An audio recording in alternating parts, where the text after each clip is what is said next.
Liberdade de imprensa J.M. Barbosa de Magalhães, advogado e jornalista. Liberdade de imprensa. Petição de agravo do Correio da Tarde.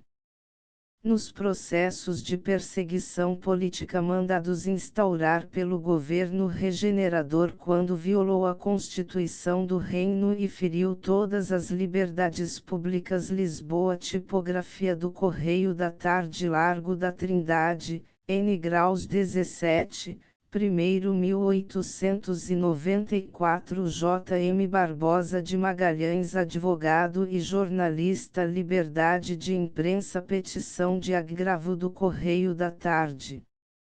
Nos processos de perseguição política mandados instaurar pelo governo regenerador quando violou a Constituição do Reino e feriu todas as liberdades públicas. Lisboa. Tipografia do Correio da Tarde, Largo da Trindade, N Graus 17, 1º 1894. 3 Senhor, para Vossa Majestade, pelo douto Tribunal da Relação de Lisboa, se agrava José Garcia de Lima, de esta cidade, do venerando despacho pelo qual a simples requerimento do Ministério Público, o meritíssimo juiz de direito do 2º Distrito Criminal desta comarca o mandou responder em audiência de polícia correccional pelo suposto crime de abuso da liberdade de imprensa nos ênios 1479 e 1480 do jornal Correio da Tarde, afrontando as liberdades públicas e as garantias constitucionais. O governo, depois de haver substituído a justiça pela inquisição policial, depois de haver suprimido o direito de reunião pela dissolução das associações de classe, depois de haver insultado a soberania popular com o adiamento indefinido das cortes, e depois de haver infringido todas as leis fundamentais da nação, lembrou-se de estrangular também a imprensa independente, e mandar pelos seus agentes inaugurar a perseguição nas ruas e nos tribunais. Mas se a polícia pôde impunemente espancar crianças inermes e expoliá-las com violência dos jornais que revendiam para ganhar o pão de cada dia, a atmosfera dos tribunais é que já não é tão propícia para vinganças partidárias e abusos de poder. 4 É assim que nem sequer o Ministério Público se pode legitimamente reconhecer como pessoa competente para promover estes processos criminais.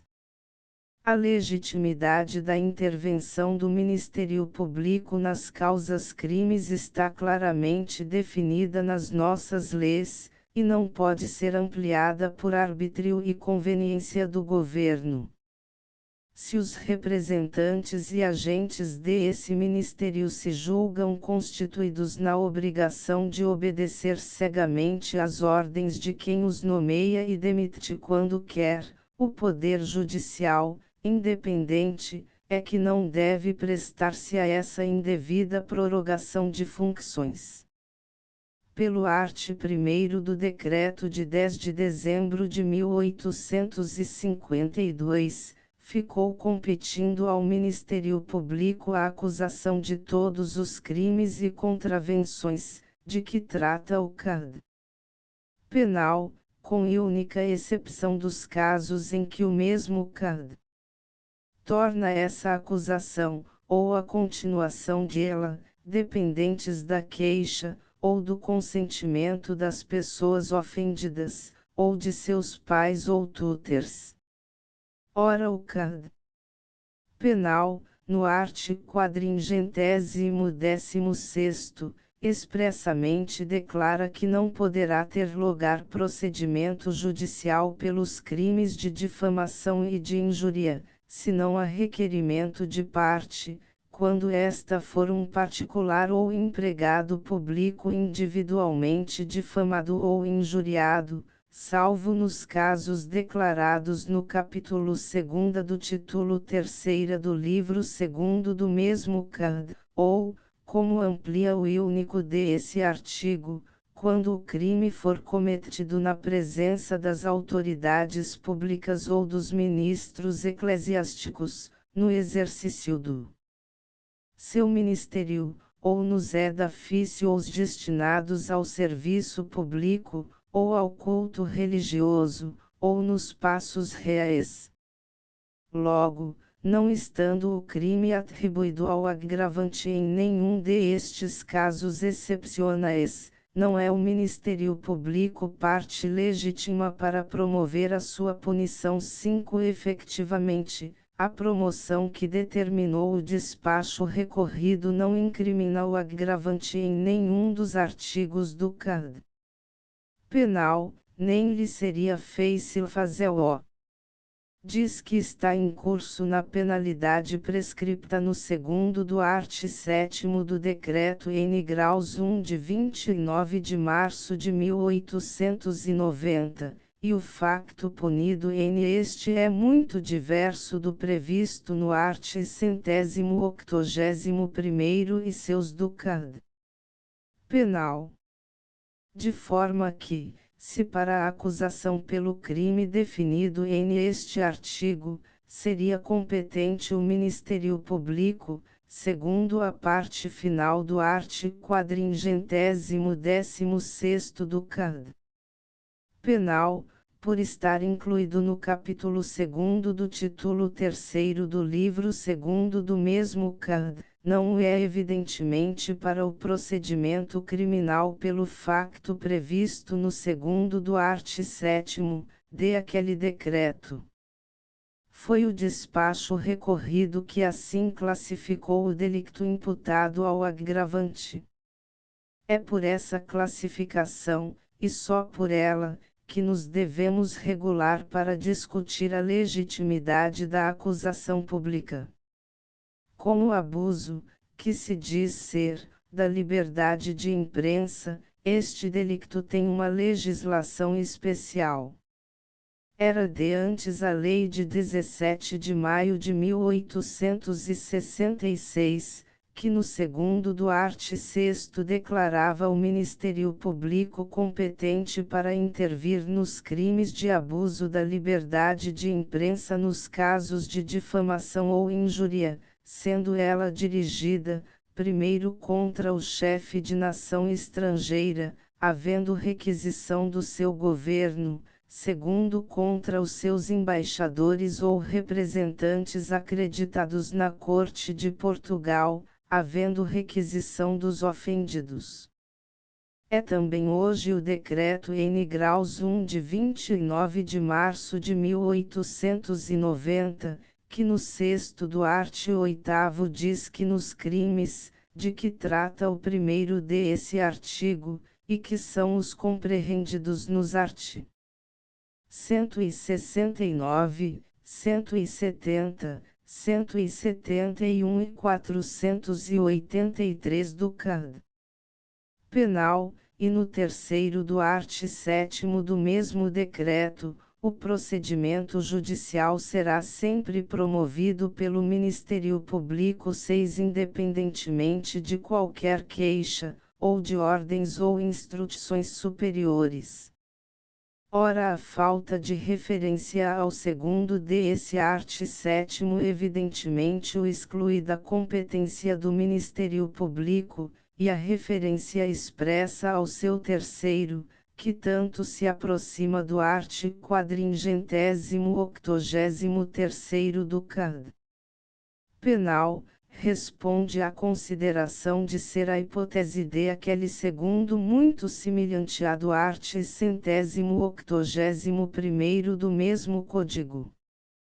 Não podendo, portanto, a legitimidade do Ministério Público fundar-se nem na disposição do 2º do art. 6º da Lei de 17 de maio de 1866, pois que se não trata de injuriar nenhum chefe, embaixador ou representante de nação estrangeira, nem na disposição do 6º do art. 8º do Decreto N. Graus 1 de 29 de março de 1890, pois que também se não trata de nenhum dos crimes compreendidos no primeiro desse artigo. Só falta ver se poderá fundar-se em alguma das exceções consignadas no art. 416º e seu e único do Código Penal. A hipótese de este e único está evidentemente posta de parte, porque a própria natureza do delito imputado ao agravante exclui a possibilidade de ele ser cometido em qualquer das especiais circunstâncias ali mencionadas. Os artigos incriminados não foram escritos, nem compostos, nem impressos, nem publicados na presença do governo, que com elas se diz ofendido, nem em edifício ou algum destinado ao serviço público, e muito menos nos passos reais. A outra exceção desse art. 416 é o art. 181 do mesmo Código, e único dos casos declarados no capitã 2º do tit. 3 do livro 2º a que essa exceção pode aplicar-se. Mas, admitindo mesmo que é nesse art. 181 que se pretende basear a legitimidade da acusação pública, o agravante é que não está nem pode estar compreendido nesse art. 7. O que ele pune é aquele que ofendeu diretamente por palavras, ameaças, ou por actos ofensivos da consideração devida à autoridade, algum ministro ou conselheiro de Estado, membro das câmaras legislativas, ou deputação das mesmas câmaras, magistrado judicial, administrativo ou do Ministério Público, professor ou examinador público, jurado ou comandante da força pública, na presença e no exercício das funções do ofendido, posto que a ofensa se não refira a estas, ou fora das mesmas funções, mas por causa de elas. É portanto elemento essencialmente constitutivo deste facto, para que ele seja punido como criminoso, o ser praticado diretamente contra o ofendido e na presença dele. Não sendo em estas precisas condições, nem é punível por este artigo, em vista do art. 18 do Código Penal, nem é legítimo o Ministério Público para promover a sua punição, em vista da regra geral consignada no art. 416. Pode ser crime de difamação ou injúria, previsto nos artigos 407 a 410, e agravado pela qualidade do ofendido nos termos dos art. 411º e 34º N. Graus 21 do Código Penal, mas é meramente particular, e só a requerimento da parte é que pode ser judicialmente perseguido. A ofensa direta, a que esse art. 181 se refere, não pode ser cometida por meio da imprensa, aliás não o seria diretamente, e muito menos na presença do ofendido, como esse artigo exige. E nem sequer as ofensas por escrito esse artigo compreende, não só porque também não seriam diretas nem na presença, mas ainda porque, se o artigo as quisesse compreender, expressamente as referiria, como faz o primeiro N. Como nos artigos 169, 407 e 410, o Código Penal distingue bem as ofensas por palavras, ou de viva voz, das cometidas por escrito ou desenho publicado ou por qualquer meio de publicação. Comparando a redação de todos estes artigos e especialmente do primeiro do art. 181, com a do corpo deste mesmo artigo, se vê logo que os delictos da imprensa não estão nele compreendidos. Nem se pode dizer que, falando ele em ofensa por palavras, estas tanto podem ser faladas como escritas, pois não é esse o seu rigoroso sentido, e o próprio CAD o revela no N graus primeiro do seu art. 130. Arre se diz por palavras ou por escrito, o que equivale a dizer de viva voz ou por escrito, como dizem os demais artigos citados e serve para interpretar bem o art. 181. Portanto, este artigo não é nem pode ser aplicável a uma questão de liberdade de imprensa. Assim o reconheceu o Decreto N graus 1 de 29 de março de 1890, estabelecendo a incriminação especial do segundo do seu art. 7. Assim o reconheceu também o representante do Ministério Público neste processo, invocando na sua promoção este e não aquele artigo. Este é a ampliação e agravamento, não de aquele art. 181, com o qual nenhuma relação pode ter, mas sim do art. 411 do CAD Penal, do qual até reproduz algumas frases. Este artigo é que compreendia os crimes de difamação e injúria por meio da imprensa, mas como se referia somente aos cometidos contra a corporação que exerça autoridade pública ou contra alguma das câmaras legislativas, foi esta parte substituído pelo segundo do art. 7 do Decreto N graus 1 de 29 de março de 1890.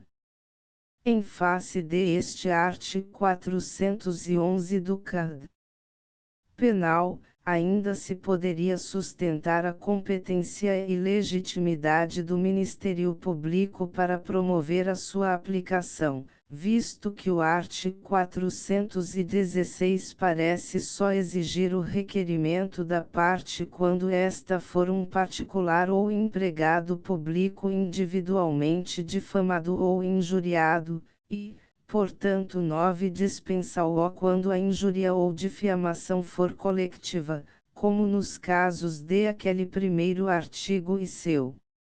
Mas desde que para os abusos da liberdade de imprensa está hoje substituído pela disposição do segundo do art. 7 do citado decreto de 29 de março de 1890, deve também considerar-se subordinado, para os efeitos de aquela legitimidade, a regra prescrita no 6º do art. 8 do mesmo decreto, e essa nega abertamente tal legitimidade.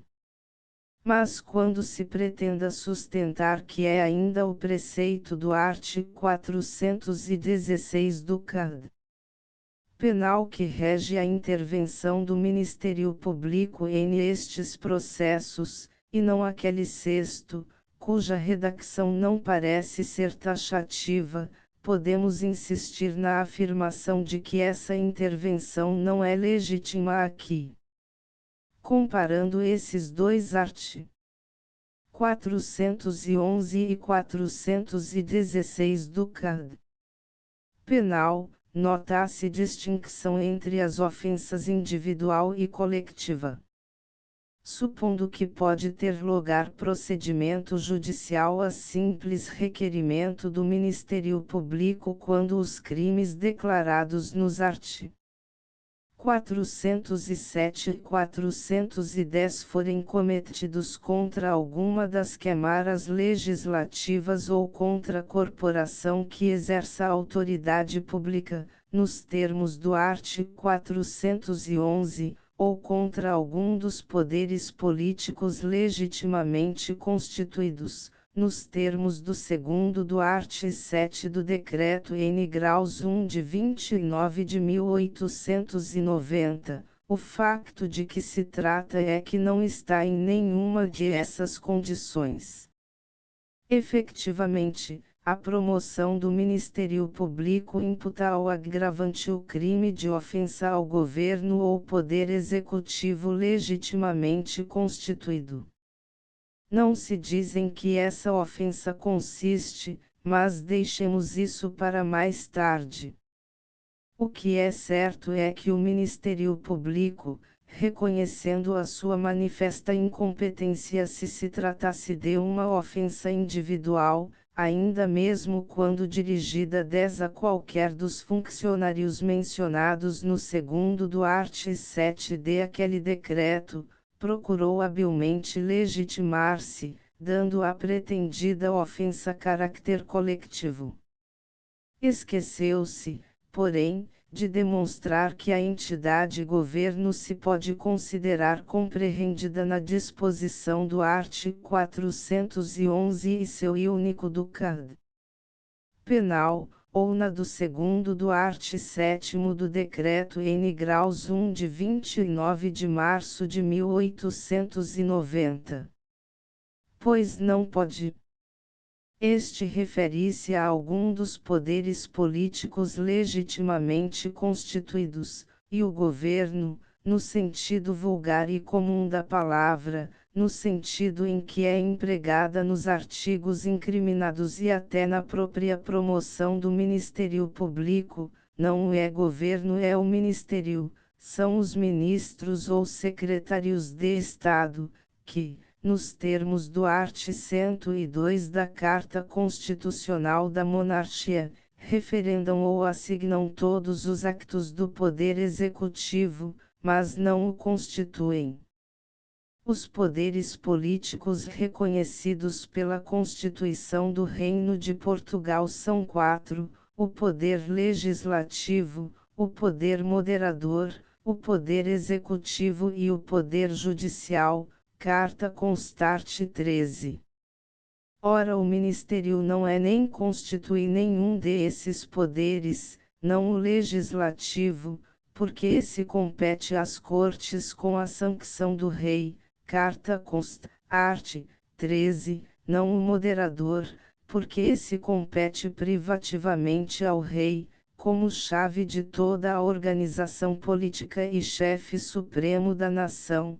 Carta Constarte 71, não o judicial, porque esse é composto de juízes e jurados. Carta Constarte 118, e não o executivo, porque esse compete também ao rei que o exercita pelos seus ministros. Carta Constarte 75. Os ministros são assim meras agentes do poder executivo, e não são por si só poder político do Estado.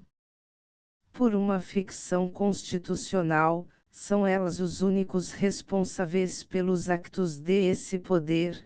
Carta Constarte 102 11 103, 104 e 105, assim como também pelos actos do poder moderador, segundo acto adicional à Carta Constarte 7, porque a pessoa do rei é inviolável e sagrada, e ele não está sujeito a responsabilidade alguma. Carta Constarte 72. Mas por isso mesmo é que em todas as discussões se emprega a palavra governo como sinônimo de ministério, não compreendendo, portanto, o rei. E essa distinção se frisa bem em todos os artigos incriminados, e bem a compreendeu o Ministério Público, não invocando o art. 169 do Código Penal, que é o que pune a ofensa cometida publicamente, de viva voz, ou por escrito ou desenho publicado, ou por qualquer meio de publicação, contra o rei ou rainha reinante. Se, pois, não são os ministros, ou o governo, mas sim o rei, que constitui o poder executivo, e o rei não foi ofendido em esses artigos, nem de tal ofensa é acusado o agravante, é evidente que os ministros de Estado, quer individual, quer coletivamente considerados, não são poder político legitimamente constituído ou reconhecido pela Constituição, são agentes do rei, seus comissionados e subordinados, que o rei nomeia e demite quando quer. Carta consta, art. 74, 5º, Lopes Praça. Estudos sobre a Carta consta, 2ª p. volume 2º, pag 10. Refere-se também ainda àquele segundo do art. 7º do citado decreto de 29 de março de 1890, ampliando a disposição do art. 411º do CAD Penal, a qualquer corporação ou corpo coletivo, que exerça autoridade pública ou funções públicas. Mas também se não pode legalmente considerar como tal o governo ou ministério. Distinguindo-o claramente do poder executivo, de que trata no capítulo 2º do título 5º, a Carta Constitucional 12 define-o nos art. 101º e 102º, compreendidos no capítulo 6º do mesmo título, art. 101º haverá diferentes secretarias de Estado. A lei designará os negócios pertencentes a cada uma e seu número, as reunirá ou separará como mais convier. Art. 102º Os ministros de Estado referendarão ou assignarão todos os actos do Poder Executivo, sem o que não poderão ter execução. Que houvesse 6 secretarias de Estado a saber, dos negócios do Reino, da Justiça, da Fazenda, da Guerra, da Marinha e Estrangeiros, já dispunha o art. 157º da Constituição de 1822. E essas são ainda as que há, e mais a das obras públicas, comércio e indústria, criada pelo Decreto-Lei de 30 de agosto de 1852. O Ministério é, pois, um grupo de tantos secretários de Estado quanto se julgarão precisos para por elas se dividir o expediente de todos os actos do Poder Executivo. E os ministros são funcionários superiores, presidindo respectivamente a cada uma de essas secretarias de Estado. Não constituem, pois, uma corporação, ou corpo coletivo no sentido jurídico da palavra. É verdade que a Lei de 23 de junho de 1855 dispôs que, em todos os ministérios, houvesse um presidente de Conselho de Ministros, nomeado pelo Rei, e que esse presidente tivesse a seu cargo alguma das secretarias de Estado, facultando-lhe, porém, quando o bem do Estado o exigisse, exercer somente as atribuições de chefe do ministério. Mas isso não basta para se considerar o ministério ou o governo como pessoa moral representando uma individualidade jurídica, porque a reunião dos ministros em conselho é meramente exadental, e determinada, não pela lei orgânica das secretarias de Estado, mas 13 pela conveniência política de imprimir unidade à ação governamental. Corporações ou corpos coletivos, no sentido jurídico e legal, são somente os agrupamentos ou coletividades de pessoas, que, obedecendo a um estatuto, ou lei orgânica, e cooperando para um fim comum de utilidade pública, ou de utilidade pública e particular conjuntamente, representam nas suas relações súditas e civis uma individualidade ou personalidade jurídica, pessoas morais lhes chama o art. 32º do Cad.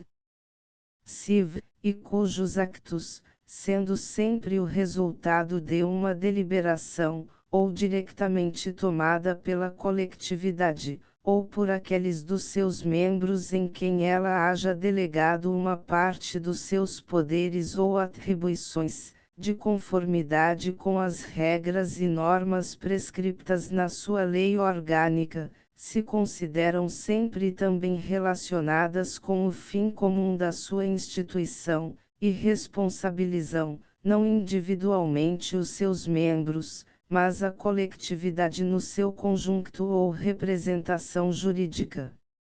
Sentença do Juiz de Direito de Coimbra de 24 de fevereiro de 1892, no Conimbricense, N. graus 4727. Ora, o Ministério é um mero conjunto de repartições públicas, ou secretarias de Estado, para o expediente dos negócios de administração, e de cada uma delas é chefe o respectivo ministro, sem que nenhuma de per si, nem todas reunidas constituam uma pessoa moral, ou representem nas suas relações uma individualidade jurídica ou civil. São essas repartições uma reunião de empregados, exercendo funções públicas, mas não são uma corporação ou associação, porque nem tem vínculo de comunidade, nem a solidariedade que resulta das deliberações em comum. Responde, cada qual, ministros e demais funcionários, pelos seus próprios actos, não 14 havendo deliberações coletivas, de que possa derivar responsabilidade solidária, e antes uma subordinação hierárquica, que determina uma responsabilidade meramente individual. Falar-se em responsabilidade ministerial é vulgar nas discussões jornalísticas ou parlamentares. Mas é uma responsabilidade meramente política ou partidária. Legalmente, nenhum laço solidário liga os ministros das diversas repartições. Não sendo, pois, o governo mais do que uma reunião de indivíduos sem caráter algum de corporação ou coletividade jurídica, quaisquer ofensas contra ele cometidas não são compreendidas no artigo 411 do Código Penal. O Código Civil, no artigo 37º, inclui o Estado entre as pessoas morais, mas o governo não é o Estado. Estado é a nação politicamente organizada. Ora, quem assim representa a nação portuguesa, segundo o artigo 12º da Carta Constitucional, é o Rei e as Cortes Gueras. Resumindo, no artigo 7º do 2º, citado na promoção do Ministério Público, há a distinguir entre ofensas individuais e coletivas. Quando algum dos funcionários ali mencionados é individualmente injuriado ou difamado pela imprensa, o Ministério Público é incompetente para promover a punição desse delito, porque ele só pode ser punido a requerimento da parte, nos expressos termos do artigo 416º do Código Penal, e, como a entidade governo nem é poder político do Estado, nem se pode considerar corporação com individualidade jurídica, e exercendo como tal autoridade pública, também o Ministério Público não é parte legítima para desagravar perante os tribunais. Se os ministros, um ou todos, se julgavam ofendidos com os artigos incriminados, passassem procuração a advogado, constituíssem-se parte no processo criminal 15 e assumissem a responsabilidade de uma acusação falsa ou improcedente. Foi assim que fizeram sempre em Portugal os ministros da coroa, desde o glorioso Duque de Saldanha e o eminente criminalista Silva Ferrão, até os ex-ares Visconde de Seabra e Conde de Valbon. Mas supondo que a magistratura do Ministério Público se podia legitimamente converter em uma agência de negócios particulares dos ex-ares ministros, ainda em este processo não seriam felizes, porque ele enferma de nulidade insanável, pela falta essencial de corpo de delicto direto. O facto de que se trata deixou vestígios permanentes, e até se juntaram aos autos, são os exemplares dos números dos jornais em que se fizeram as publicações incriminadas.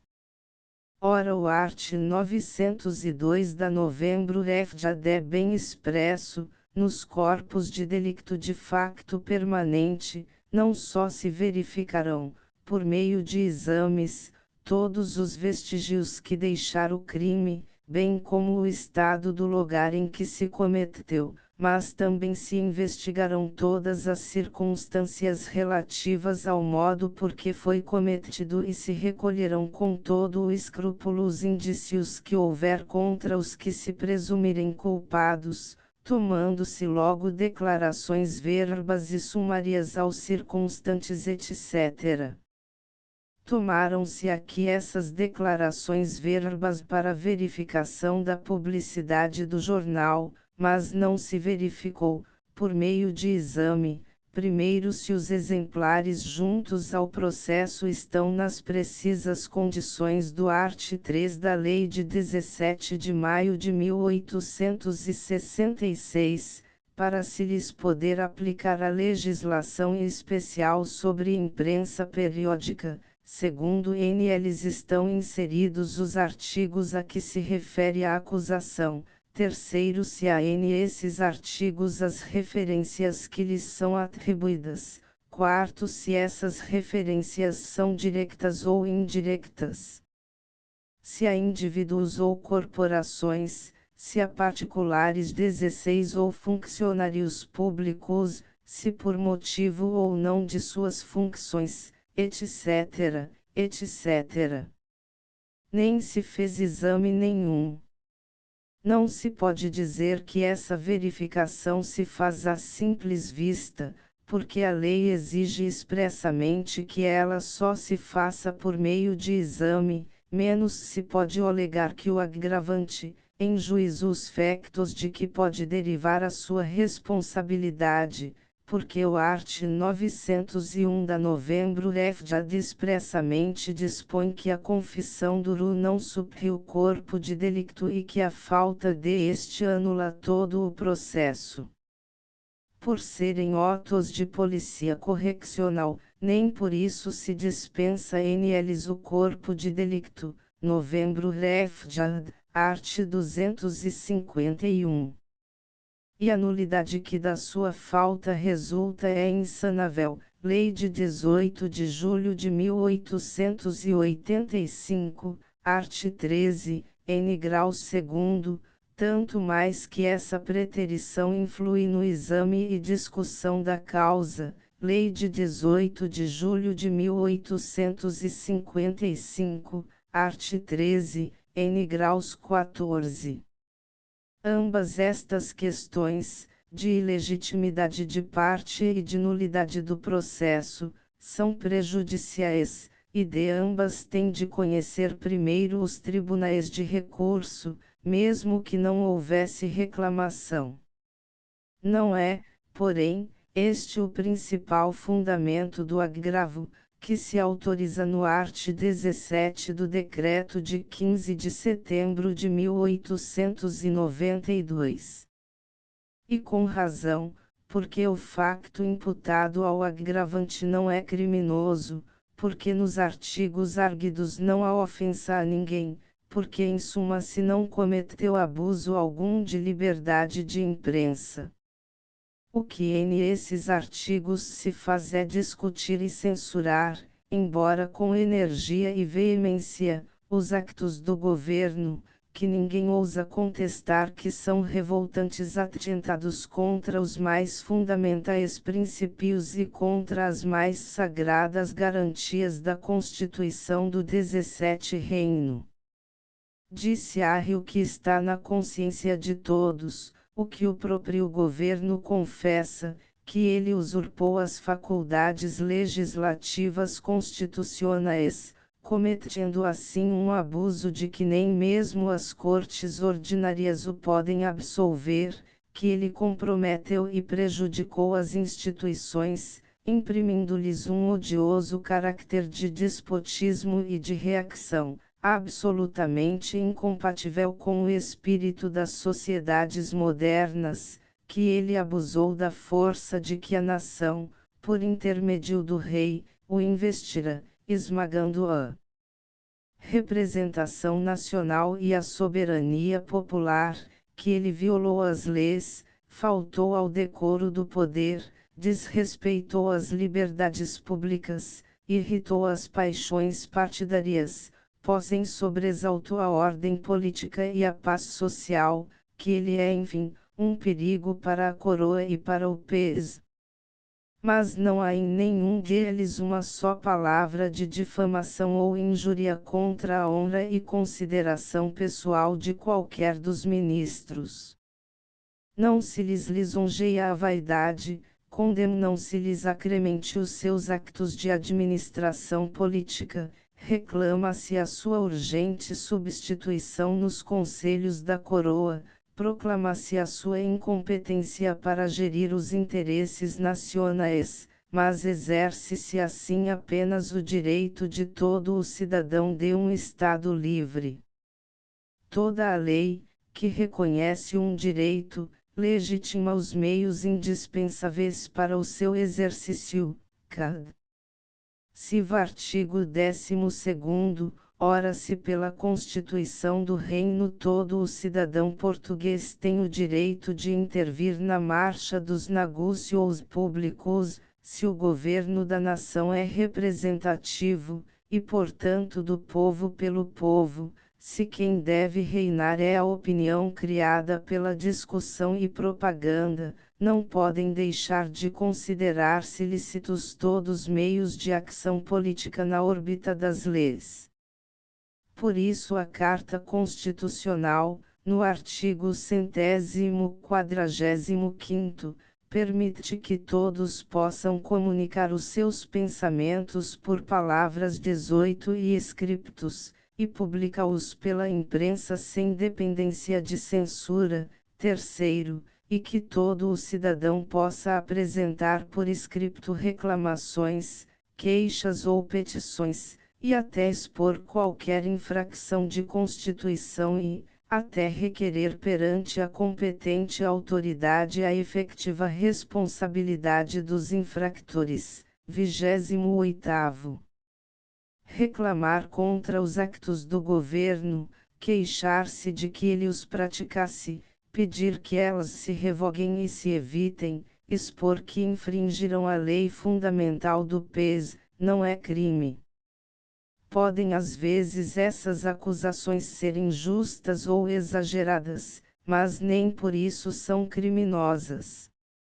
Muito menos quando, como aqui, são cheias de justiça e de razão. Podem também às vezes ser feitas em termos ásperos e violentos, mas nem por isso se podem punir como ofensas, porque a injúria está no sentido e na intenção e não na forma. E aqui, nem esta foi tão dura como os atentados mereciam.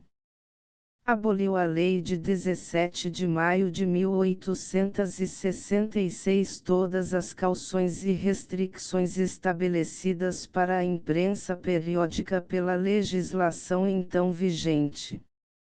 E o famoso Decreto N. Graus 1 de 29 de março de 1890 não ousou revogar essa lei nos seus fundamentais princípios e nas suas afirmações liberas. Antes no seu art. 1º, embora com muito duvidosa sinceridade, declara assegurada a liberdade de imprensa e permitida a publicação de qualquer periódico nos termos da legislação em vigor.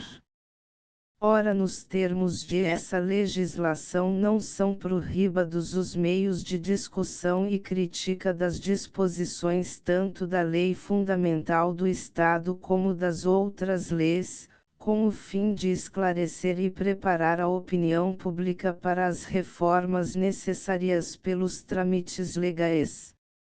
19. Este é, pois, o princípio legal aplicável ao caso. Discutir e criticar as medidas decretadas, em audaciosa e insólita ditadura, pelo governo, no manifesto intuito de esclarecer e preparar a opinião pública para a sua reforma, não por meio da revolução armada, mas pela resistência legal, pelo parlamento liberrimamente eleito, ou pelo poder moderador esclarecido e desafogado, foi o que fez a redação do Correio da Tarde, e é o que pode fazer todo o membro da sociedade política portuguesa, em que pese aos algozes da democracia e da liberdade. Quem usa de um direito não faz ofensa a ninguém, cad.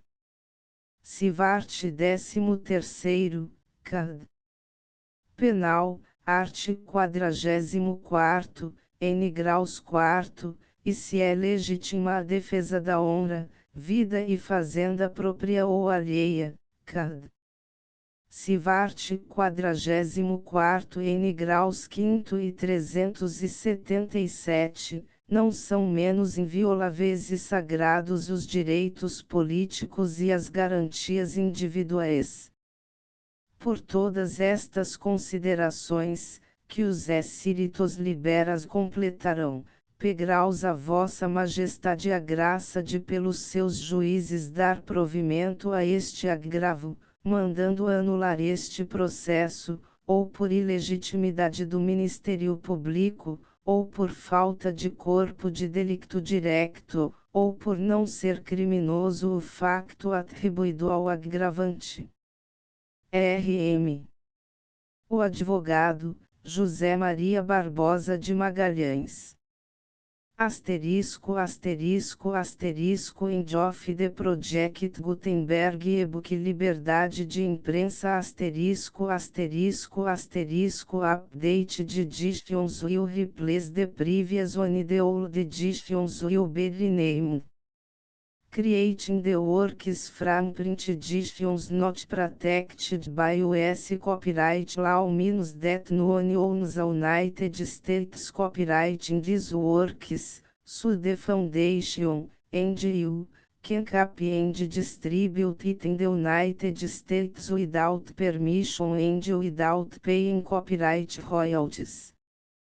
Special rules, set forth in the general terms of use part of this license, apply to copying and distributing Project Gutenberg trademark electronic works to protect the Project Gutenberg trademark concept and trademark.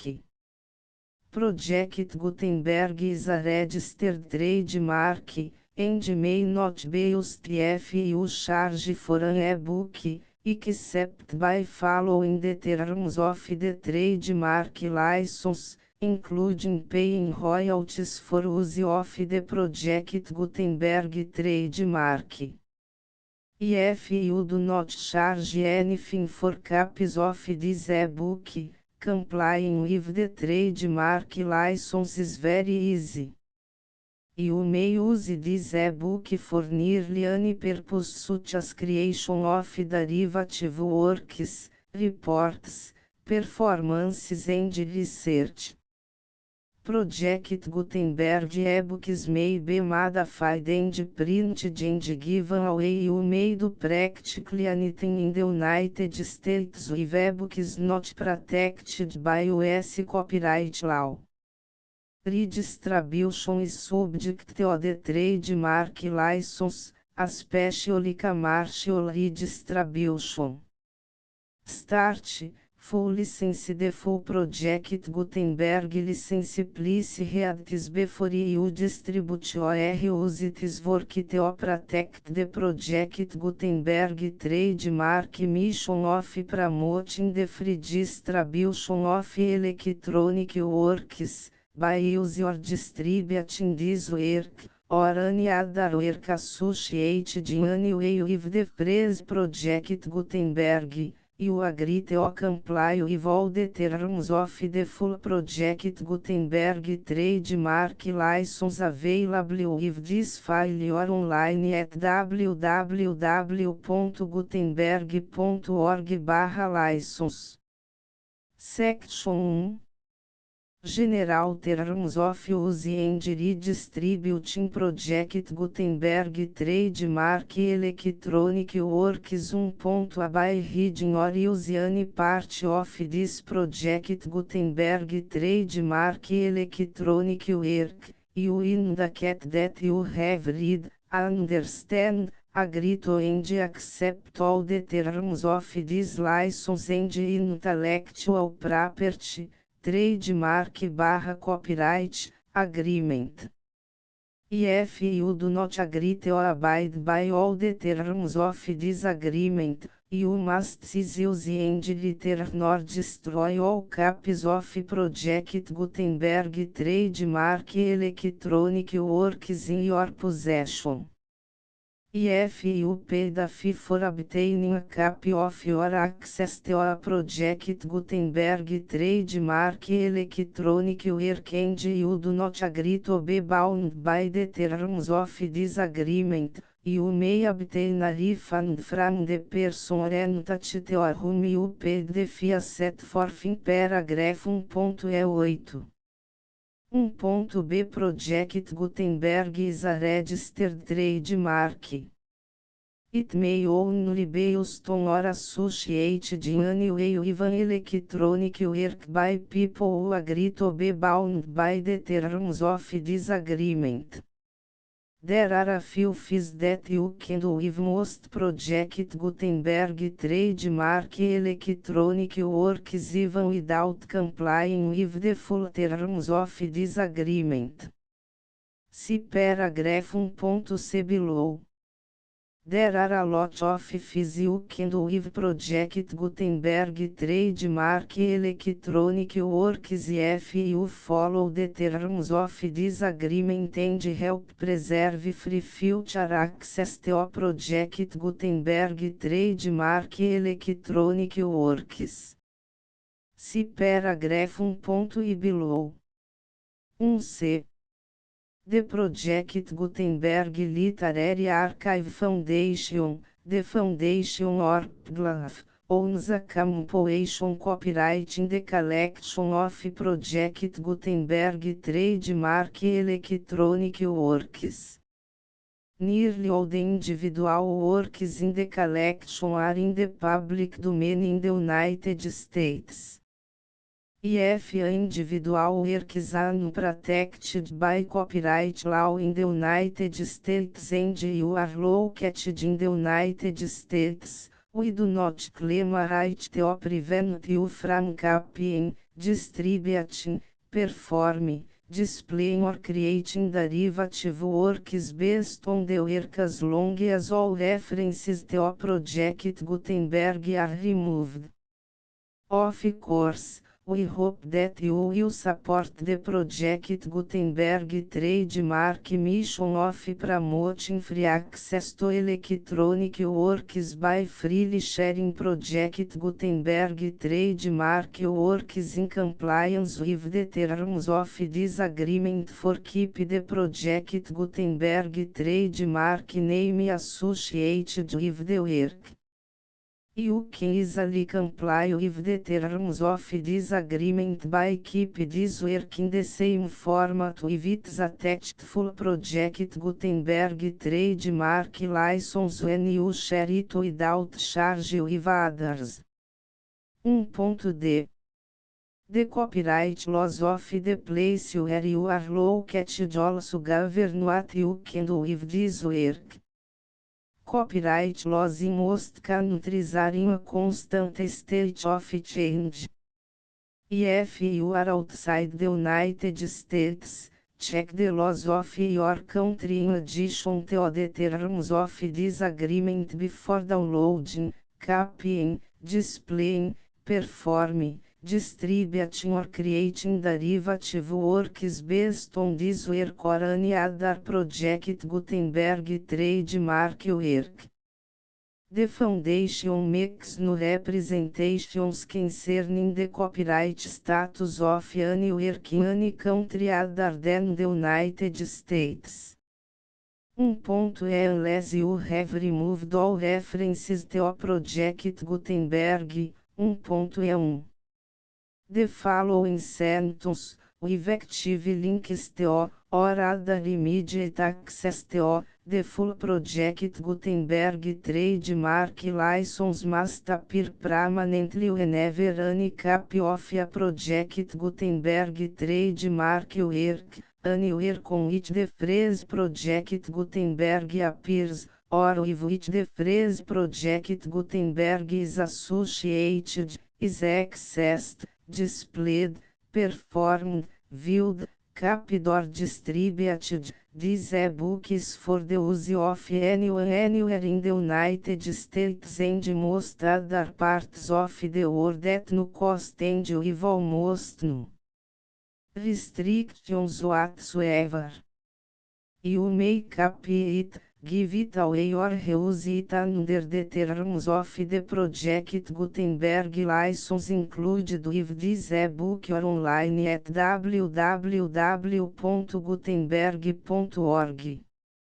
If you are not located in the United States, you will have to check the laws of the country where you are located before use this e-book. 1.2.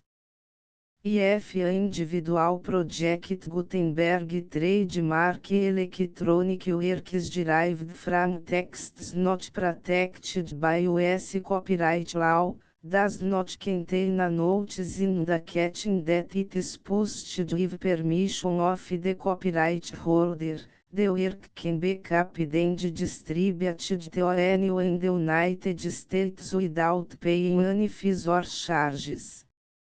If you are redistributing or providing access to a work with the phrase Project Gutenberg associated with or appearing on the work, you must comply either with the requirements of paragraphs 1.1 through 1.7 or obtain permission for the use of the work and the Project Gutenberg trademark as set forth in paragraphs 1.8 or 1.9. 1.3.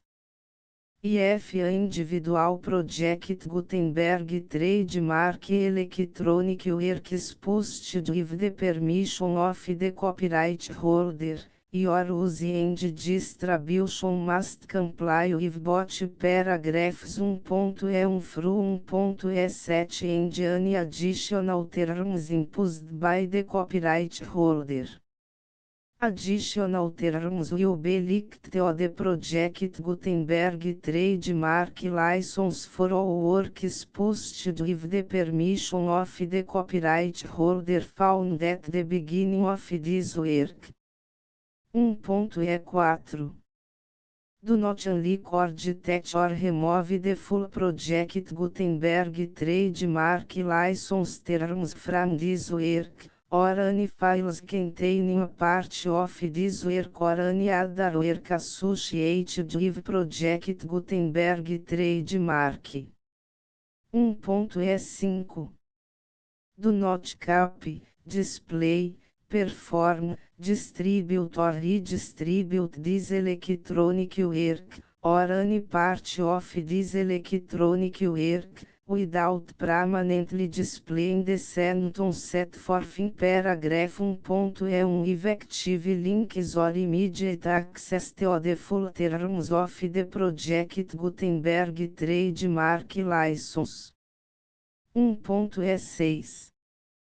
You may convert to and distribute this work in any binary, compressed, marked up, non-proprietary proprietary include any word processing or hypertext form. However, if you provide access to or distribute copies of a project Gutenberg trademark working format other than plain vanilla ASCII or other format used in the official version posted on the official project Gutenberg trademark website, www.gutenberg.org, fecha parênteses, you must, at no additional cost, for expense to the user, provide a copy, a means of exporting a copy, or a means of obtaining a copy upon request, of the work in its original plain vanilla ASCII or other form. Any alternate format must include the full project Gutenberg trademark license as specified in paragraph 1.E1. 1.E7. Do not charge a fee for access to, viewing, displaying, performing, copying or distributing any project Gutenberg trademark works unless you comply with paragraph 1.E8 or 1.E9. 1.E8.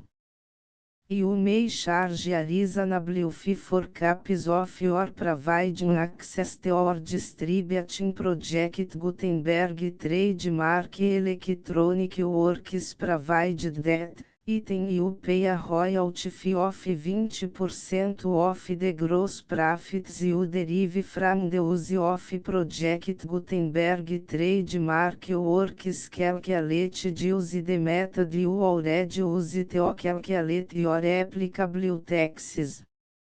The fees owed to the owner of the project Gutenberg trademark, but he has agreed to donate royalties under this paragraph to the project Gutenberg Literary Archive Foundation. Royalty payments must be paid within 60 days following each date on which you prepare, or are legally required to prepare, your periodic tax returns.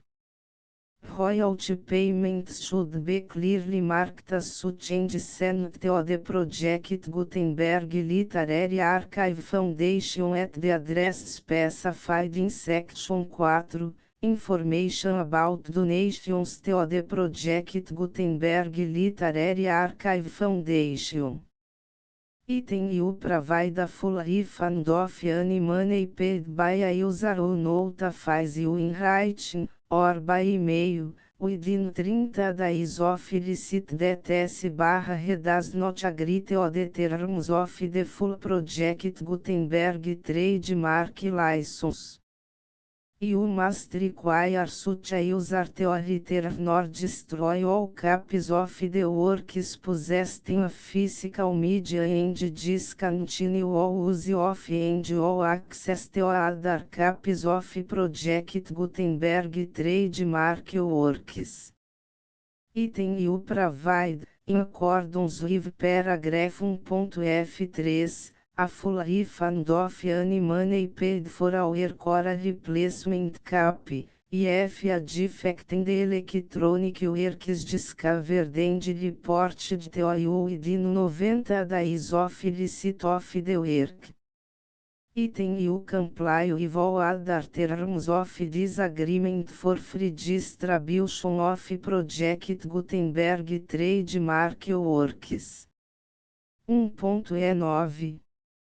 If you wish to charge a fee or distribute a project Gutenberg trademark electronic work or group of works on different terms than are set forth in this agreement, you must obtain permission in writing from the project Gutenberg Literary Archive Foundation, the manager of the project Gutenberg trademark.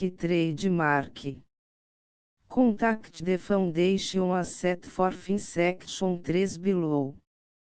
1.F1.F1 Project Gutenberg Volunteers and Employees Expand Considerable Effort to Identify, do Copyright Research on, Transcribe and Proofread Works Not Protected by US Copyright Law in Creating the Project Gutenberg Trademark Collection. Despite these efforts, Project Gutenberg Trademark Electronic Works, and the media on which they may be stored, may contain defects such as, but not limited to, incomplete, inaccurate or corrupt data, transcription errors, a copyright or other intellectual property infringement, a defective or damaged disk or other medium, a computer virus, or computer codes that damage or cannot be read by your equipment. 1.F2 Limited Warranty, Disclaimer of damages, except for the right of replacement or refund described in paragraph 1.F3, the Project Gutenberg Literary Archive Foundation, the owner of the Project Gutenberg Trademark, and any other party distributing Project Gutenberg Trademark Electronic Work under this agreement, disclaim all liability to you for damages, costs and expenses, including legal fees. You agree that you have no remedies for negligence, strict liability, breach of warranty or breach of contract except as provided in paragraph 1.F3.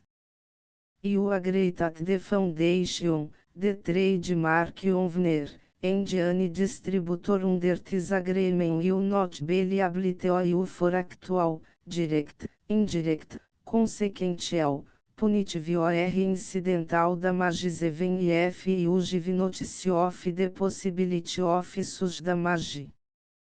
1.F3 Limited right of replacement or refund, if you discover a defect in this electronic work within 90 days of receive it, you can receive a refund of the money, if any. You paid for it by sending a written explanation to the person you received the work from. If you received the work on a physical medium, you must return the medium with your written explanation. The person or entity that provided you with the defective work may elect to provide a replacement copy in lieu of a refund.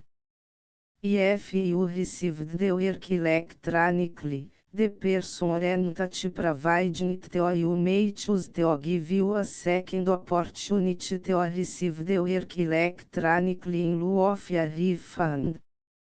If the second copy is also defective, you may demand a refund in writing without further opportunities to fix the problem. 1.F4 Except for the limited right of replacement or refund set forth in paragraph 1.F3, this work is provided to you as is, with no other warranties of any kind, express or implied, including but not limited to warranties of merchantability or fitness for any purpose. 1.F5 Some states do not allow disclaimers of certain implied warranties or the exclusion or limitation of certain types of damages. If any disclaimer or limitation set forth in this agreement violates the law of the state applicable to this agreement, the agreement shall be interpreted to make the maximum disclaimer or limitation permitted by the applicable state law. The invalidity or unenforceability of any provision of this agreement shall not void the remaining provisions. 1.F6 Indemnity, you agree to indemnify and hold the foundation, the trademark owner, any agent or employee of the foundation, anyone providing copies of Project Gutenberg trademark electronic works in accordance with this agreement, and any volunteers associated with the production, promotion and distribution of Project Gutenberg trademark electronic works, harmless from all liability, costs and expenses, including legal fees, that arise directly or indirectly from any of the following which would or cost or occur. A. Distribution of this or any Project Gutenberg trademark work. B. Alteration, modification, or additions or deletions to any Project Gutenberg trademark work, and C. Any defect you cause. Section 2. Information about the mission of Project Gutenberg trademark. Project Gutenberg trademark is synonymous with the free distribution of electronic works in formats readable by the widest variety of computers, including obsolete, old, middle-aged and new computers. It exists because of the efforts of hundreds of volunteers and donations from people in all walks of life. Volunteers and financial support to provide volunteers with the assistance they need are critical to reach Project Gutenberg trademark's goals and ensuring that the Project Gutenberg trademark collection will remain freely available for generations to come. Em 2001, the Project Gutenberg Literary Archive Foundation was created to provide a secure and permanent future for Project Gutenberg trademark and future generations. To learn more about the Project Gutenberg Literary Archive Foundation and how your efforts and donations can help, see sections 3 and 4 and the Foundation information page at www.gutenberg.org. Section 3. Information about the Project Gutenberg Literary Archive Foundation. The Project Gutenberg Literary Archive Foundation is a non-profit 501(c)(3) educational corporation organized under the laws of the State of Mississippi and granted tax-exempt status by the Internal Revenue Service. The Foundation's Senhor Federal Tax Identification Number is 64-6221541. Contributions to the Project Gutenberg Literary Archive Foundation are tax deductible to the full extent permitted by U.S. federal laws and your state's laws. The Foundation's business office is located at 809 North 1500 West, Salt Lake City, Utah 84116, 8015961887. E-mail contact links and up-to-date contact information can be found at the Foundation's website and official page at www.gutenberg.org/contact. Section 4. Information about donations to the Project Gutenberg Literary Archive Foundation. Project Gutenberg trademark depends upon and cannot survive without widespread public support and donations to carry out its mission of increasing the number of public domain and licensed works that can be freely distributed in machine-readable form accessible by the widest array of equipment, including outdated equipment. Many small donations, $1 TO cifrão 5,000, are particularly important to maintaining tax exempt status with the IRS.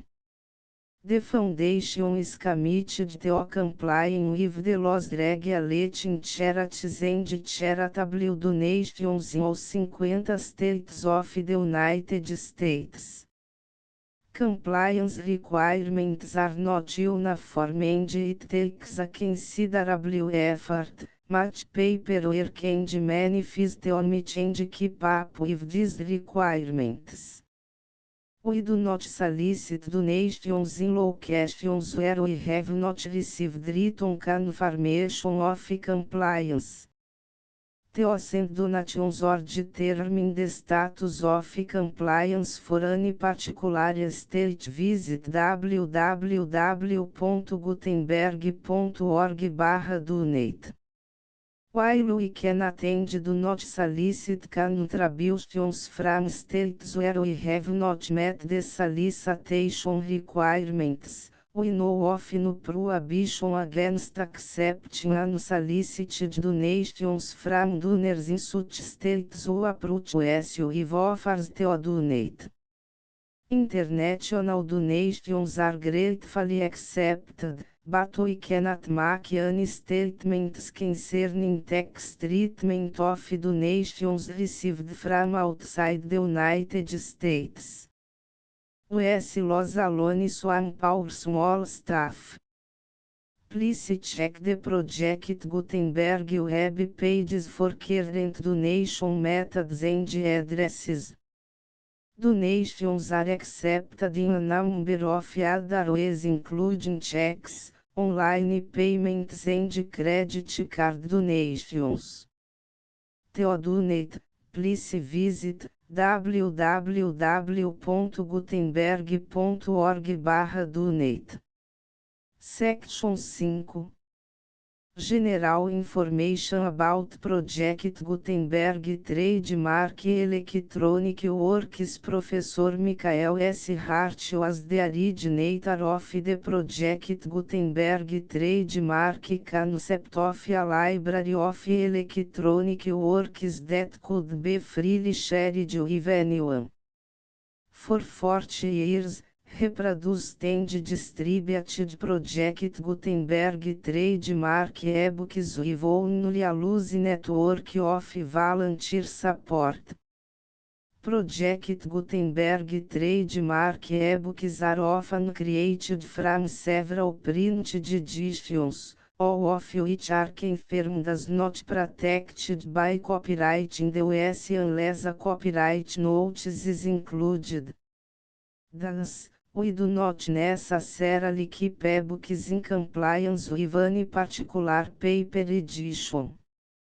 Most people start at our website, which has the main page search facility, www.gutenberg.org.